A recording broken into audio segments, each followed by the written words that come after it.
Assalamualaikum warahmatullahi wabarakatuh. Selamat pagi, salam sejahtera untuk kita semua. Perkenalkan, saya di sini akan menyampaikan pernyataan diri dosen dalam unjuk kerja Tridharma Perguruan Tinggi Pengajaran. Saya nama Ayik Pusakanewati, STMM. Saya bekerja di Universitas Yudharta Pasuruan sebagai dosen di jurusan Teknik Industri, Fakultas Teknik Universitas Yudharta. Pada semester genap ini, saya diberikan tugas untuk memberikan materi pembelajaran tentang ekonomi teknik. Di sini saya akan menyampaikan sebagai prasyarat saya akan mengikuti sertifikasi dosen tahun 2024.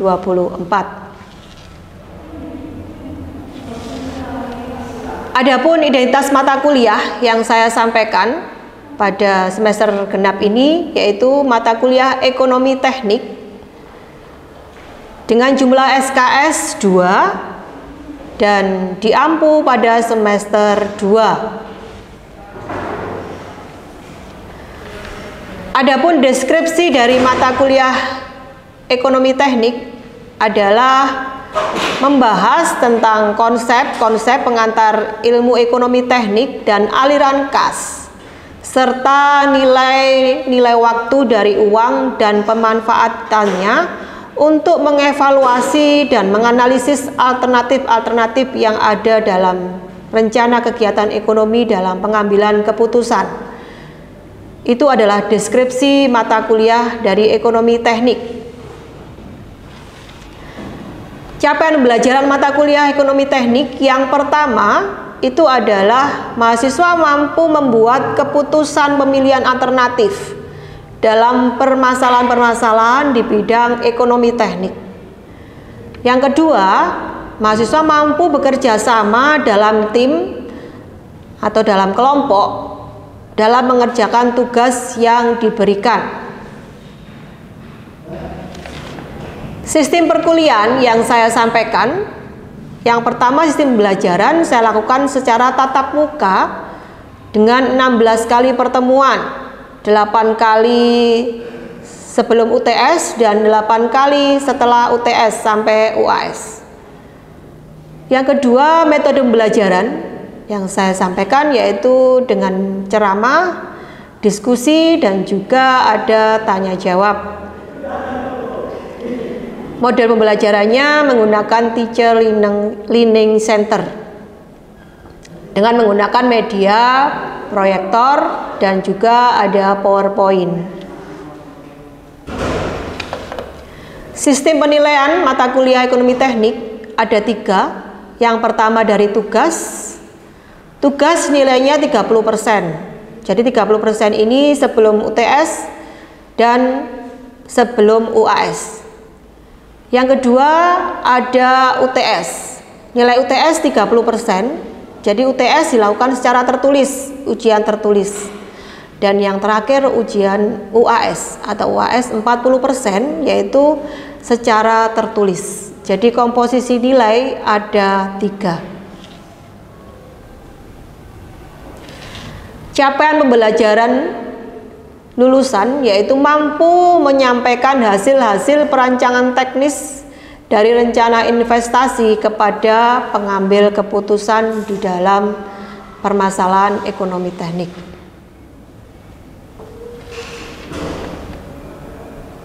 Jadi pengantar ilmu ekonomi teknik ini mempelajari disiplin ilmu yang berkaitan dengan aspek-aspek ekonomi dalam engineering.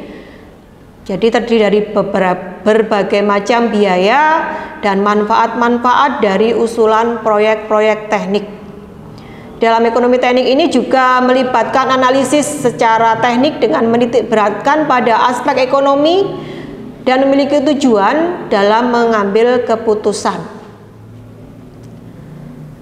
Di dalam ekonomi teknik, kita juga membahas tentang berbagai macam biaya, unsur-unsur biaya, ada biaya tetap, ada biaya variabel, dan ada biaya semi variabel. Selanjutnya mari kita akan masuk di dalam kelas. Saya akan memberikan pembelajaran kepada mahasiswa. Assalamualaikum warahmatullahi wabarakatuh. Ya, selamat pagi untuk kita semua. Pada pagi hari ini kita akan belajar bersama ya. Kita perkuliahan masuk pada pertemuan kedua. Sebelum kita memulai perkuliahan, mari kita berdoa menurut keyakinan kita ya. Mari kita berdoa terlebih dahulu. Berdoa, mulai.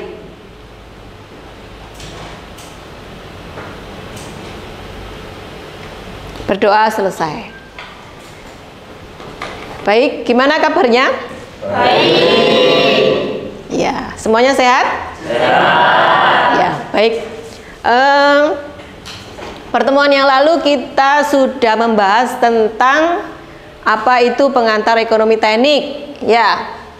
Saya sudah jelaskan ekonomi teknik itu apa, macam-macam biaya. Terus bagaimana cara kita mengambil keputusan di dalam ekonomi teknik. Kira-kira ada yang masih ingat enggak? Apa itu ekonomi teknik? Ada yang bisa menjawab? Ya, apa Nadia? Izin menjawab ya Bu. Ekonomi teknik adalah disiplin ilmu yang berkaitan dengan aspek-aspek ekonomi dalam engineering yang terdiri dari biaya-biaya dan manfaat dari usulan proyek teknis. Oke, betul. Jadi ekonomi teknik adalah unsur-unsur aspek ekonomi yang digunakan untuk engineering atau keteknikan. Jadi kalau kita mempunyai masalah-masalah dalam ekonomi, bisa kita mengambil keputusan secara ekonomi teknik tadi ya. Nah, masih ingat enggak? Ada berapa macam biaya-biaya dalam ekonomi teknik? Siapa yang bisa? Saya Bu. Oh ya. Ada 3 macam. Yang pertama biaya tetap, biaya variabel, dan biaya semi variabel. Biaya tetap, Biaya variabel dan biaya semi variabel. ya. Biaya tetap, biaya variabel, dan biaya semi variabel. Biaya tetap itu apa? Biaya tetap adalah biaya yang pengeluarannya rutin. Setiap bulan itu pasti ada, contohnya apa? Gaji karyawan. Terus tagihan listrik itu termasuk dalam biaya tetap. Kalau biaya variabel itu biaya yang apa kemarin? Yang selalu berubah. Jadi dia tidak tetap. Nah, contohnya biaya yang berubah ya, misalkan transportasi. Ya, kita transportasi itu selalu berubah ya. Tidak pasti karena pengeluaran itu juga berubah. Bahan baku, pembelian bahan baku juga ya. Yang ketiga semi variabel. Kalau semi variabel itu berarti gabungan dari biaya tetap dan biaya variabel. Ya, jadi mereka kadang tetap, kadang bisa berubah. Jadi bisa menyesuaikan kondisi. Gitu ya. Sudah paham ya materi kemarin? Selanjutnya sekarang kita akan masuk ke bab 2 tentang konsep cash flow. Apa itu cash flow? Anda bisa dilihat di situ. Cash flow adalah nama lain ya. Nama lain dari laporan arus kas. Jadi arus kas. Apa sih itu arus kas? Jadi arus kas itu ada pemasukan dan ada pengeluaran. Jadi aliran. Jadi namanya aliran jadi dia itu ada proses keluar dan masuk ya. Jadi setiap proses pemasukan dan setiap proses pengeluaran itu dinamakan aliran cash flow. Apa saja elemen utama dari cash flow? Elemen utama yang pertama tadi ada pemasukan. Ya, pemasukan ini biasa dinamakan inflow ya. Dan ada yang uang keluar dinamakan di situ outflow. Nah, jadi ada apa tadi? Pemasukan dan ada pengeluaran. Ya, itu adalah elemen utama atau elemen dasar dalam cash flow atau aliran kas. uang masuk atau sumber pendapatan ini bisa kita peroleh dari mana saja kalau pemasukan. Misalkan kalau orang yang sudah bekerja itu pasti mempunyai masukan ya. Contohnya dari apa masukannya? Gaji, betul. Apalagi? Hah? Laba. Kalau punya usaha, ya. Di situ ada hasil investasi. Hasil investasi contohnya apa? Misalkan dia menyewakan rumah, menyewakan gedung, atau menyewakan tanah dan lain sebagainya. Itu juga merupakan pemasukan kalau dia nanti sudah menjualnya atau menyewakan, ya. Ada uang yang keluar atau pengeluaran. Pengeluaran ini adalah apa? Berbagai macam biaya kebutuhan. Di situ contohnya misalkan memenuhi kebutuhan membayar pajak. Membayar pajak itu wajib untuk kita ya. Contohnya kalau sudah punya rumah itu juga tetap bayar pajak, ya. Punya kendaraan bermotor juga bayar pajak. Nah, itu contohnya. Misalkan menggaji karyawan. Nah, gaji karyawan itu juga merupakan pengeluaran. Nah, kalau sekarang misalkan Anda sebagai mahasiswa, kira-kira sudah punya masukan belum? Yang rutin? Belum. Ya, belum ya. Kalau uang saku itu bukan masukan. Ya, pemasukan itu, uang saku itu termasuk pemasukan kalau bagi mahasiswa. Jadi bagaimana kalian mengatur, misalkan orang tua memberikan pemasukan senilai misalkan dalam seminggu 100.000. Bagaimana mengelola uang 100.000 itu supaya nanti saya selama 1 minggu itu cukup untuk memenuhi kebutuhan. Nah, itu kalian bisa belajar dari situ. Kira-kira bisa mengatur uang 100.000 selama 1 minggu? Bisa, ya. Itu adalah contoh hal yang kecil. Selanjutnya sekarang ada jenis pemasukan dan pengeluaran dalam cash flow. Nah, jadi dalam aliran kas itu ada berbagai macam jenis ya. Yang pertama ada pemasukan aktif. Nah, namanya aktif. Jadi kalau aktif itu berarti apa? Rutin. Nah, rutin. Kayak kalian tadi saya ibaratkan kalau mahasiswa pemasukan rutinnya apa? Uang saku. Ya, uang saku. Pasti kan. Ada di sini yang nggak dapat uang saku? Saya yakin nggak ada. Semua pasti dapat kan? Ya. Jadi pemasukan aktif adalah sumber pendapatan yang diperoleh secara rutin. Nah, contohnya misalkan seperti kalau sudah bekerja ya tadi gaji, ya. Atau mungkin profit usaha dari misalkan menyewakan ruko atau tanah atau gedung dan lain sebagainya. Atau juga biasanya kan yang sudah bekerja itu dapat bonus ya, bonus atau THR kalau mau hari raya. Itu juga merupakan pemasukan yang aktif, artinya bisa dihandalkan atau bisa dipertanggungjawabkan karena dia setiap bulan atau setiap hari dapat pemasukan, gitu ya. Paham? Ya. Yang kedua adalah jenis pemasukan investasi. Nah, investasi. Kalau investasi ini dinamakan penghasilan sampingan. Kenapa kok sampingan ya? Namanya investasi. Misalkan orang ingin membuka usaha, itu namanya investasi ya. Butuh apa? Ya, butuh misalkan beli tanah dulu untuk membangun sebuah gedung, bangunan untuk membuka usaha. Itu dinamakan sebuah investasi, atau bisa juga investasi yang tidak berwujud benda, yang seperti deposito. Nah, jasa ya. Kalau kita mempunyai uang banyak, tidak perlu usaha juga bisa, tapi apa? Dimasukkan di bank. Kita menerima deposito, paham deposito? Deposito adalah bunga ya. Jadi bunga yang dari hasil tabungan yang kita simpan di bank.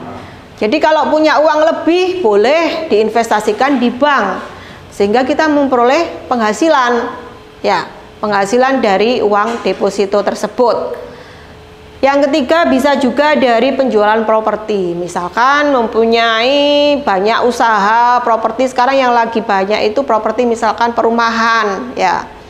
Perumahan itu sekarang kan semua sudah ada semakin banyak lah persaingannya ya. Jadi orang itu sekarang bisa memilih rumah yang harga berapa, di mana, fasilitasnya apa, itu semua bisa kita pilih. Itu termasuk pemasukan investasi bagi orang pengusaha. Kalau mereka mempunyai properti yang untuk dijual, silakan menggunakan promosi yang semenarik mungkin untuk menarik konsumen. Pemasukan yang ketiga adalah pemasukan pasif. Nah, namanya pasif berarti kebalikan dari apa tadi? Aktif, ya. Namanya pasif berarti dia penghasilan dari aset yang dimiliki, di mana uang bekerja tanpa harus mengeluarkan energi. Nah, misalkan tadi yang saya kasih contoh, punya rumah lebih dari satu. Nah, daripada rumahnya kosong, rumahnya nganggur, tidak dipakai, lebih baik disewakanlah, mendapatkan hasil, gitu ya. Nah, jadi itu adalah artinya pemasukan yang pasif. Jadi tadi ada 3 ya pemasukan, ada apa saja tadi? Yang pertama pemasukan aktif, yang kedua adalah apa tadi? Investasi. Yang ketiga pemasukan pasif. Oke, ada yang bertanya dari sini? Paham? Ya, saya lanjut kalau paham. Sekarang jenis pengeluaran. Kalau tadi pemasukan, sekarang pengeluaran. Pengeluaran juga ada jenisnya. Yang pertama pengeluaran tetap. Pengeluaran tetap ini yang wajib dibayarkan. Jadi kewajiban. Jadi pengeluaran ini yang wajib. Jadi rutin ya, tiap bulan saya harus membayar ini. Kalau saya sebagai orang tua, saya mempunyai kewajiban pengeluaran wajib. Contohnya apa, Bu? Misalkan saya membayar SPP anak saya sekolah, saya membayar pembelian buku anak saya sekolah. Nah, itu kewajiban saya sebagai orang tua. Di sini contohnya misalkan pembayaran pajak. Tadi kalau kita mempunyai barang-barang berharga harus membayar pajak, ya. Itu adalah wajib. Atau yang bisa juga contohnya angsuran hutang. Nah, kalau ada pinjaman, kalau ada hutang ke bank atau ke koperasi atau ke yang lain, itu wajib dikembalikan tiap bulan. Biasanya kan mengembalikan uang kan diangsur ya, setiap bulan atau setiap hari, itu sesuai kesepakatan ya. Jadi itu bisa contohnya seperti itu. Atau mungkin asuransi, itu juga kewajiban, karena asuransi itu juga merupakan tanggungan untuk membayar. Bisa juga biaya pendidikan. Tadi yang saya contohkan, saya sebagai orang tua, saya punya kewajiban untuk membiayai anak saya. Itu wajib rutin setiap bulan membayar SPP dan uang lain-lain. Itu contohnya ya. Yang kedua adalah pengeluaran yang tidak terhindarkan. Nah, jadi pengeluaran yang tidak terhindarkan artinya tidak bisa dihindari. Pasti harus kita keluarkan. Nah, untuk memenuhi kebutuhan pokok. Kebutuhan pokok manusia itu apa aja sih? Contohnya, ada yang bisa? Makan. Ya, makan misalkan.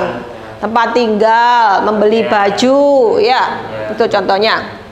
Nah, jadi pengeluaran yang tidak dihindarkan seperti itu, pengeluaran-pengeluaran yang tidak terduga. Ya, pasti ada ya, itu tadi. Contohnya makan, terus membeli baju. Kadang kan tiba-tiba itu kita ingin beli baju baru, padahal belum waktunya beli. Ya, tapi kadang kita pengen. Nah, itu harus kita bayar, itu tak terhindarkan. Nah, misalkan pulsa. Nah, kalian kan masih kuliah, pasti juga butuh pulsa ya. Untuk internet itu juga masuk dalam biaya yang tidak terhindarkan. Yang ketiga adalah pengeluaran tambahan. Nah, pengeluaran tambahan ini adalah misalkan pengeluaran untuk kebutuhan konsumtif. Nah, konsumtif. Jadi konsumtif itu berarti sesuatu yang pemborosan sebenarnya ya, yang tambahan. Misalkan apa? Nah, sekarang kan zamannya nongkrong-nongkrong di kafe kayak gitu ya. Nah, itu konsumtif loh ya, hati-hati. Jadi tidak kerasa lah cuma beli kopi 5.000 plus-plusnya. Nah, belum nanti tambah apa, snack, belum tambah makan dan lain sebagainya, 5 plus jadi banyak. Itu namanya pengeluaran yang tambahan ya, yang konsumtif ya. Oke, baik, sebelum berakhir perkuliahan ini saya absen dulu ya. Tadi berapa yang masuk? Nah, saya cek dulu. Sebentar.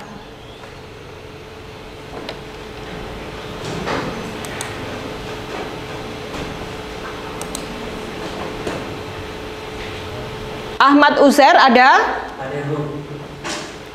Nadia? Faisal? Lulu? Nabil? Misbakul? Mahfud? Ada ya? Aulia? Akila? Dani? Ulyo? Oke, Muhammad Barudin? Aziza? Oke, baik, semuanya hadir. Ada beberapa tadi yang izin, hanya 2 ya. Baik, sebelum saya mengakhiri perkuliahan, ada pertanyaan, silakan. Nggak ada yang kurang jelas, oke. Apa perbedaan laba bersih? Apa perbedaan laba bersih dan arus kas? Apa perbedaan laba bersih dan arus kas? Oke, laba bersih. Nah, kalau laba itu biasanya berhubungan dengan keuntungan ya. Jadi kalau mempunyai usaha, kalau misalkan ada sebuah usaha, seseorang si A mempunyai usaha, berapa laba bersihnya? Berarti dia harus menghitung pemasukan totalnya berapa dikurangi pengeluaran. Jadi ketemu laba bersihnya berapa. Ya, begitu ya. Jadi laba bersih diperoleh dari hasil keuntungan atau hasil pemasukan dikurangi pengeluaran, atau pemasukan dikurangi pendapatan dikurangi pengeluaran. Begitu. Jelas? Jelas, Bu. Ya. Ada lagi yang bertanya? Saya, Bu. Apa yang menyebabkan cash flow negatif dalam sebuah perusahaan? Ya, apa yang menyebabkan cash flow negatif? Ya. Jadi kalau aliran kas itu apa yang menyebabkan bisa negatif? Nah, secara ekonomi teknik namanya negatif berarti apa? Pengeluaran lebih besar daripada pemasukan. Ya. Jadi kalau tidak bisa mengatur, tidak bisa memanage keuangan, otomatis cash flow akan menjadi negatif. Karena apa? Pengeluarannya besar. Jadi operasionalnya besar. Sebelum produknya akan dijual, dia nggak akan dapat pemasukan. Jadi kalau supaya tidak negatif ya, minimkan pengeluaran ya. Jadi diminimkan pengeluaran sehingga pendapatannya akan banyak ya. Kita harus banyak-banyak promosi supaya produk itu, misalkan suatu produk usaha, supaya dipasarkan lebih banyak peminatnya ya. Jadi supaya cash flow tidak negatif, yaitu tadi memanage ya, mengatur pengeluaran seminim mungkin. Gitu, gimana? Ya, oke. Baik, kalau sudah jelas semua ya. Baik, kalau sudah jelas, tidak ada pertanyaan lagi, saya kira perkuliahan pada pagi hari ini cukup. Kita akan ketemu lagi minggu depan. Assalamualaikum warahmatullahi wabarakatuh. Demikian deskripsi serta cuplikan pembelajaran singkat yang telah saya lakukan pada mata kuliah Ekonomi Teknik, program Studi Teknik Industri, Fakultas Teknik Universitas Yudharta Pasuruan. Semoga dapat memberikan gambaran singkat atas kinerja saya dan semoga bermanfaat. Kurang lebihnya saya mohon maaf. Assalamualaikum warahmatullahi wabarakatuh. Salam sejahtera untuk kita semua.